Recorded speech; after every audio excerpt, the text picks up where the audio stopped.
안녕하십니까 여러분, 머니케어 뉴스 케어만입니다. 머니케어 뉴스는 종목 리포트와 분석 이런 것들을 열심히 하고 있습니다. 도움이 많이 되고 계십니까?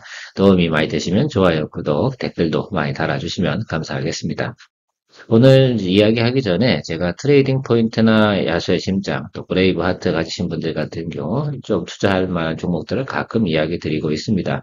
영업이익은 안 나지만 그래도 어때요? 또 영업이익이 아주 크게 나진 않지만 그래도 이슈가 있는 종목들 같은 경우 가로 올려드리는데 그런 것들은 알람 설정해 두시고 가는 게 중요한 것 같아요. 어제 사피엔 반도체 같은 경우도 거의 30% 가까이 수익이 났지 않습니까? 물론 한 2주, 3주 걸렸죠. 자, 그리고 오늘 아침에 현우산업 같은 경우도 아침에 펑 떴다가 바로 죽습니다.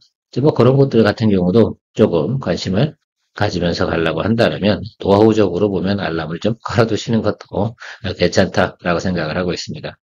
오늘은 제가 준비한 리포트가 아니라요. 채널에 계신 분들께서, 회원분들께서 궁금해하시는 종목이 있다고 해서 준비를 좀 해봤습니다. ISC하고요, 리노공업인데 질문은 ISC로 들어왔는데 ISC 이야기 하다 보면 또 리노공업 이야기를 안 드릴 수가 없습니다. 또 이쪽 분야의 대장은 또 리노공업이니까 리노공업은 우리가 벤치마크로 좀 활용해 가면서 볼 필요성도 있지 않나라고 생각을 하고 있어요. 양사 모두 영업이익 부분은 상당히 또 높아요. 그런데 이제부터 추가 상승 여력에 대해서 한번 생각을 좀 해봐야 되는 부분이 좀 있다라는 것들입니다. 그래서 나름 그래도 어느 정도 스펙에서 움직일 것인지에 대해서 체크를 좀 해보고 가는 차원이 상당히 중요하겠다. 저도 지난해 리노 같은 경우는 여러분 주가 상승률이 앞으로 엄청 높을 거다 이런 표현을 드리면서 했는데 아무도 이 주가당 단가가 높으면 많은 분들께서 접근을 잘 안 하시더라 이겁니다. 물론 ISC도 마찬가지인 것 같긴 한데 뭐 리노공업은 좀 그렇다 치더라도 ISC는 아마 접근하는 분들이 좀 있으실 거라고 생각을 해서 제가 이야기를 한번 드려보도록 하겠습니다. 일단 정리를 해보면 리노공업은요 상승이 충분히 이루어졌기 때문에 앞으로는 박스권으로 갈 가능성이 상당히 높고요.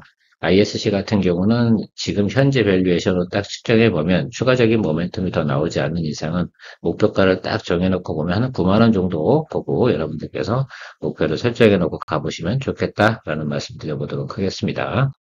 리노공업부터 체크해 보도록 하겠습니다. 리노공업 같은 경우가 지금 상당히 주가가 많이 상승을 했습니다. 지난해부터 올해 오는 과정에서 저도 상당히 긍정적으로 봤습니다. 자, 그런데 이제부터는 어느 정도 맥시멈이 좀 존재하는 것이다 라고 좀 생각을 하면서 접근해 볼 필요성은 있다 라고 말씀을 좀 드려보도록 하겠습니다. 전체적으로 보면 우리가 EPS라든지 내용들은 상당히 괜찮아요. 근데 이게 지금 증가분이 과거부터 쭉 늘어나고 있는 것들 우리가 볼 수가 있긴 한데 올해 같은 경우는 지난해 대비해서 많은 폭의 증가분이 있는 것은 아니다라고 생각을 할 수가 있습니다. 또 지난해 같은 경우는 어떻게 업황이 안 좋았다? 좋아지는 과정에서 주가가 그동안 많이 상승을 했는데 그럼 추가적인 업사이드는 어떻게 봐야 되냐라는 부분들 이런 것들은 앞으로도 좀 생각을 좀 해봐야 되는 부분이 좀 있고요. 동사 같은 경우는 영업이익률 이쪽 업종이 원래 영업이익률 자체가 상당히 높습니다. 그러다 보니까 주당 EPS도 좀 높은 편이다라고 해석을 할 수가 있고 전체적으로 동사 같은 경우는 문제가 있는 부분은 없습니다. 다만 이제 밸류에이션에 갖다 어디까지 봐줘야 되니 라는 것들이고요. 지금 현재로 보면 이 상당히 높이 올라와 있는 부분은 분명히 맞다라고 생각을 하고 있습니다. 과거 대비해서. 그래서 제가 볼 때는 지금 약간 오히려 주가가 더 상승 여력이 많다기보다는 오히려 주식을 투자하는 과정에서 저는 이런 부분이 있다고 생각을 해요. 좀 낮은 좋은 종목인데 좀 눌림이 좀 크게 들어오면 그때 또 매수가 들어와서 트레이딩 포인트로 들어가는 점 이런 것들을 좀 생각해 볼 수가 있지 않나라고 생각을 하고 있습니다. 그래서 한 번 정도 제가 볼 때는 지금 주가가 대충 이런 식으로 올라왔다가 소소하게 가고 있지 않습니까? 이런 식으로 한번 가야 되는 이 부분을 좀 생각을 할 수가 있다라고 저는 생각을 하고 있거든요. 그 부분에 대해서 체크해 봐야 되는 것들이죠. 추가적인 상승 모멘텀이 착 나타나려고 한다면 내용적으로 보면 그런 것 같아요. 2분기에 어닝 서프라이즈 같은 게 좀 나와야 돼요. 쉽게 말하면 애널리스트들이 분석한 내용들이 하고 실제 실적 나온 것들이 전혀 다르게 나왔을 때 높이 나왔을 때 주가가 애널리스트들이 분석을 잘못했구나라는 내용들이 나올 때 추가적인 상승이 있지 않을까라고 생각이 들고요. 전체적인 반도체 업황 자체는 앞으로도 글로벌적으로 계속해서 개선될 것임에 틀림이 없다는 건 다 알고 계실 겁니다. 자, 그렇다고 하면 그런 어닝 서프라이즈가 어느 부분에서 이제 진행이 될 것인가에 대해서 한번 생각을 해보는 그런 투자 포인트로 바라보시는 것이 좋다. 그래서 추가 상승 여력을 확인한 후에 신규 접근하는 것이 저는 좋지 않을까라고 생각을 하고요. 기존에 보유하신 분들이요, 뭐 워낙 많이 수익 많이 나셨으니까 그런 것들을 너무 신경 쓸 필요는 없지 않나라고 생각이 듭니다. 내년도 같은 경우도 나쁘진 않거든요.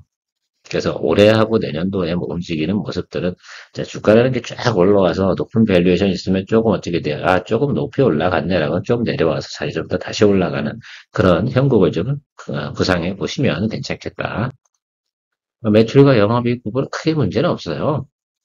계속해서 늘어나는 부분, 앞에서도 살펴봤기 때문에 그렇습니다. 올해 쿼터별로 봐도 그렇습니다. 그래서 지금 제가 생각하는 것들은 여기, 요국이 3쿼터, 요국의 피크라고 좀 생각을 해야 되는데, 주가가 과연 선반영 됐는지. 그래서 제가 생각해 보는 건 지금 이런 과정 속에서 있는데, 이 과정 속에서 한번 조금 늘렸다 올라가는 이 부분, 요 포인트 정도는 존재한다라고 제가 해석을 하고 있습니다.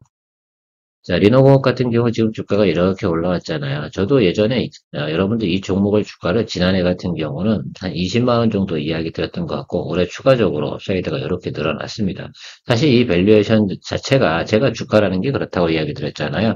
1년 내내 상승해서 갈 수가 없습니다. 왜냐하면 그 부분들은 계속해서 그렇다고 그러면 추가적으로 어닝이 증가되는 모습들을 우리가 확인해야 되는데 지금 현재로선 그런 부분은 나타나고 있지 않다라고 생각할 수가 있습니다. 그래서 이 종목 같은 경우는 지금 맥스가 30은 맞는 것 같아요. 그러면 어느 정도 스펙이다라고 생각하면 6만 원 정도 빠져준다고 하면 트레이딩적인 포인트로다가 좀 들어올 수 있는 구간이 된다. 그럼 여기와 여기 사이 구간에서 한 번 정도 들어오는 구간이 혹시라도 생긴다고 한다면 저도 안 들어오길 바랍니다만 들어온다 그러면 저 구간에서만큼은 충분히 공략해줄 포인트가 존재하지 않을까라고 저는 생각을 하고 있습니다. 동사가 그렇게 주가가 크게 놀릴 만한 사유는 외국인 매도라든지 추가 성장성이라든지 수익 실현 이런 과정들이 나타날 때 나타나는 현상이니까 저는 그렇게 생각을 해요. 저 24와 22만 원, 이 정도 사이에서 주가가 형성되는 구간이 혹시라도 있다라고 한다면 저는 투자 포인트로 잡아볼 가능성은 있습니다. 그래서 저는 리노공업 같은 경우는 24만 원 정도의 알람을 걸어두고 기다려보는 시점을 체크해 보도록 할게요. 이처럼 제가 들어가고 싶은 종목이고 좋은 종목이고 영업이익 높은 종목인데 못 들어가고 있었다라고 한다 그러면 알람 걸어두고 기다리는 수밖에 없죠. 높은 구간에 예를 들면 추격 매수하거나 이러는 것보다는 소문이 좋고 이름이 아무리 좋다 하더라도 충분히 내가 공략할 수 있는 포인트까지 들어오는 때까지는 기다려 주시는 것이 상당히 중요하다라고 생각합니다. 주식함에 있어서 주식을 이렇게 투자하고 막 거래함에 있어서 그거 상당히 중요해요. 조금 욕심내서 조금 수익 내려고 하다가 큰 손실을 보는 경우도 간혹 그런 경우가 존재한다라고 생각을 해보시기 바랍니다. 머니케어 뉴스가 장기적으로 성장과 정착을 위해서 필요한 것은 머니케어 뉴스의 리포트를 통해 도움이 되신 분들의 채널 기본 멤버십 가입입니다.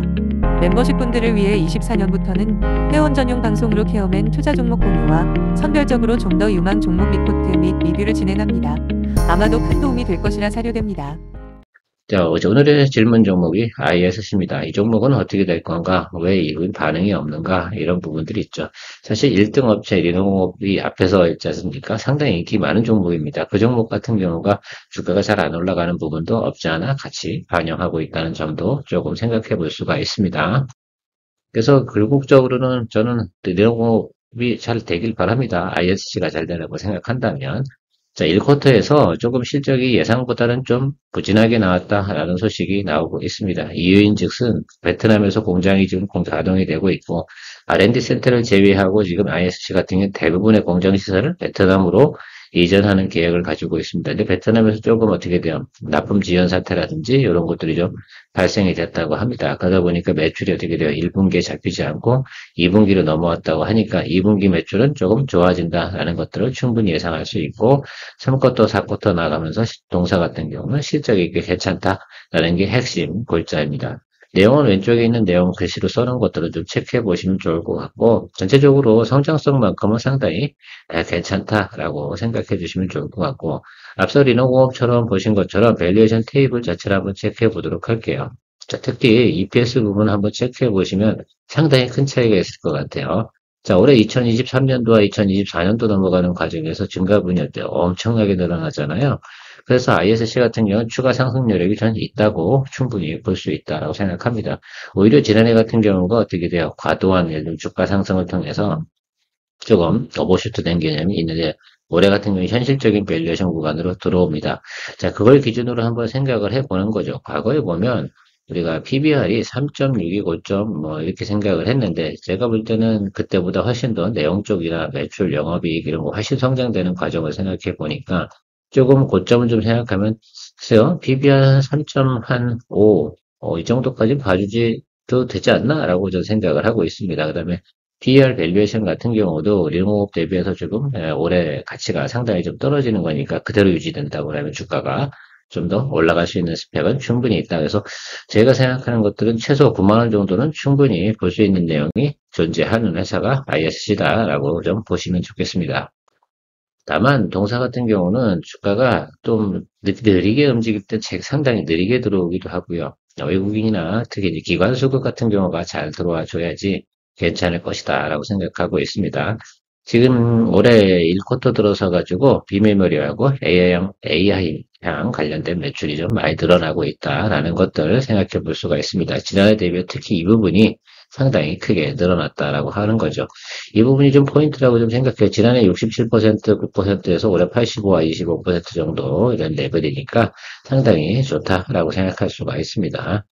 또 인텔하고도 거래를 또 하고 있는 내용들 잘 생각해서 우리가 봐야 될 거라고 생각을 하고요. 마지막으로 생각하면 2쿼터에서 우리가 좀 진행되는 것들은 1쿼터에서 이연된 실적 부분 베트남 거 있지 않겠습니까? 그거랑 기존에 받았던 내용들하고 합쳐지면 2쿼터부터는 상당히 괜찮아질 거다라는 내용이 리포트들의 내용입니다. 성장성 부분에서 좀 체크해보면, D램에서 실리콘 소켓 사용하고 낸드에서는 포고 소켓을 사용하는데, 앞으로 계속해서 연구 개발해서 낸드 쪽도 어떻게 됩니까? 실리콘 소켓, 이런 것들 갖다가 진행할 가능성이 있는 부분, 베트남 설비가 안정화되고, 그쪽에서 R&D 설비를 제외하고 대부분 생산 설비가 베트남에서 진행이 된다 그러면, 영업이익 부분은 또 추가적으로 크게 개선할 수 있는 그런 부분도 생각해 볼 수가 있다는 점 상당히 중요한 부분이라고 저는 생각을 하고 있습니다. 그래서 성장성 저는 괜찮다라고 생각을 하고 있고요. 베트남으로 왜 공장들을 다 이전을 할까? 그건 바로 인건비라든지 그다음에 전체적인 내용도 생각해 보면 영업이익의 크게 개선을 위해서 노력하는 것들이다라고 생각해 볼 수가 있습니다. 그다음에 전장용 관련돼서 시스템 온칩 여기 SOC 관련돼서 진행도 하고 있다라고 생각하면 좋을 것 같고요. 유리기판용 테스트도 같이 진행을 한다. 이런 것들 앞으로 계획들이 가지고 있다는 점들은 또 상당히 좋은 부분이라고 생각을 하고 있습니다. 긍정적인 면이 상당히 많죠. 자, 일단 매출과 영업이익 부분, 화살표 거는 부분만 좀 살펴보시면 좋을 것 같아요. 지난해 대비해서 숫자나 내용들, 앞으로 기대치 내용, 이런 거 상당히 좋다라고 말씀드릴 수가 있습니다. 저도 이 부분을 보고 이야기 드린 거고요. 조금씩 선반영해서 진행이 된다라고 한다면 1쿼터 별로 안 좋았고 2쿼터까지도 그렇게 좋은 부분은 아닙니다. 엄청나게 개선되는 부분은 아닌데 많이 개선되긴 하죠. 그 다음에 3쿼터 여기 구간이 피크다라고 좀 생각을 해주시면 상당히 좋겠다. 그래서 우리가 이 종목 같은 경우도 여러분 우리가 설정을 해놔야 되잖아요. 이런 가이던스를 가지고 있으면 올해 안에 여러분들이 거래를 종료를 일단 하고 다음번에 다시 한번 또 공략을 하신다고 하면 올해는 일단 설정을 해놓는 구간이 언제나 3분기 전에 분명히 수익 실현을 해내는 것이 맞을 거다. 왜 선반영하니까 늦어도 주가가 늦게 반영하는 경우도 간혹 존재하니까 늦어도 3분기 전에까지는 여러분들 이 종목은 피크를 한번 찍을 거다라고 우리가 예상을 하고 접근해 봐야 됩니다. 이 종목을 매수하신 분이 계시다라고 한다고 그러면 당연히 그런 관점으로 접근하신 거 맞습니까? 안 맞다라고 생각하면 투자 포인트 설정이 좀 잘못됐다라고 생각을 하고 혹시 트레이딩 포인트로 들어갔다고 하면 이런 종목 하지 마십시오. 조금 무겁잖아요. 좀 가벼운 종목으로 트레이딩 포인트 움직임이 세게 나올 수 있는 걸로 하는 것이 훨씬 더 좀 글쎄요 주가의 유연성이 높지 않나 이렇게 저는 고려하고 있습니다. 전체적으로 다 살펴보셨죠? 그래서 요런 것들 돌아갈 때는 이슈가 돌아가는 것들이다라고 생각하시고 우리 이때 수익 냈잖아요. 그렇죠? 이 수익을 잘 즐겼습니다. 자, 그럼 다음번도 한 번 더 생각을 해 보셔야 되는데, 우리가 봐야 되는 건 밸류에이션 테이블상은 여기 이 구간이에요. 9만 원과 10만 원 사이까지 기다려 주시면 저는 된다라고 생각합니다. 여기 빠진 사유가 명확하잖아요. 뭐가 안 좋았어요? 자, 1번이 뭐였습니까? 예, 매크로였습니다. 그죠? 그다음 2번이 뭐였어요? 예, 실적. 네, 실적이 별로 좋지 않게 나왔다라고 생각을 해주시면 좋겠습니다. 그 사유 때문에 저 주가가 밀렸다라고 하는데 저 실적이나 내용들이 원복이 된다라고 한다 그러면 주가는 다시 원 상태, 그러니까 원래 우리가 가고자 하는 곳으로 복귀해야 되는 것이 맞다라고 해석을 해보면 아주 쉽지 않나 생각을 합니다. 그래서 오늘의 투자 포인트를 좀 제가 점검을 보면 리노공업 같은 경우는 글쎄요, 지금 더 상승 여력이 저는 많다라고 해석하지는 않습니다. 또 주가도 상당히 고점에 있고요. 한 번 정도 일부러 툭 떨궈주는, 그러니까 매도가 나와서 툭 떨궈주는 쪽을 받아주는 쪽에서 한번 공략 포인트를 잡아보시면 좋을 것 같아요. 리노공업도 상당히 좋은 종목이 틀림없습니다. 그런데 저 고점에서 일단은 밸류에이션이 높은 구간에서 많이들 매수해서 들어갈 만한 내용이 나오려고 한다면 큰 모멘텀이 필요하다는 말씀 전해드렸고요. ISC 같은 경우는 앞으로 실적 괜찮습니다. 3쿼터까지 우리가 타겟의 투자 기간을 설정해 놓고요. 그리고 정리하는 구간은 그런 것 같습니다. 9만 원에서 10만 원 정도의 TP를 놓고 기다려 주시면 좋을 것 같고 1쿼터에서 우리가 주가가 하락한 이유 충분히 해석을 할 수가 있었습니다. 매크로 지표 악화와 실적이 좋지 않게 나와서 주가가 눌림이 들어왔다. 그렇다고 한다면 그 부분이 정상화되는 과정에서 주가에 다시 제자리로 돌아가는 것. 그 다음에 밸류에이션이 동종목 같은 경우는 다른 비나공업보다 상당히 낮은 구간에 있다. 그래서 봐줄만 하다. 라는 부분으로 정리하고 마무리하도록 하겠습니다. 오늘도 여러분들한테 큰 도움 되셨습니까? 오늘은 제가 준비한 내용이 아니라 우리 채널에 있는 구독자분들의 궁금증을 해결하는 시간으로 진행을 해봤습니다. 큰 도움 되셨길 바랍니다. 머니케어 뉴스 계야만입니다. 구독 잊지 마세요.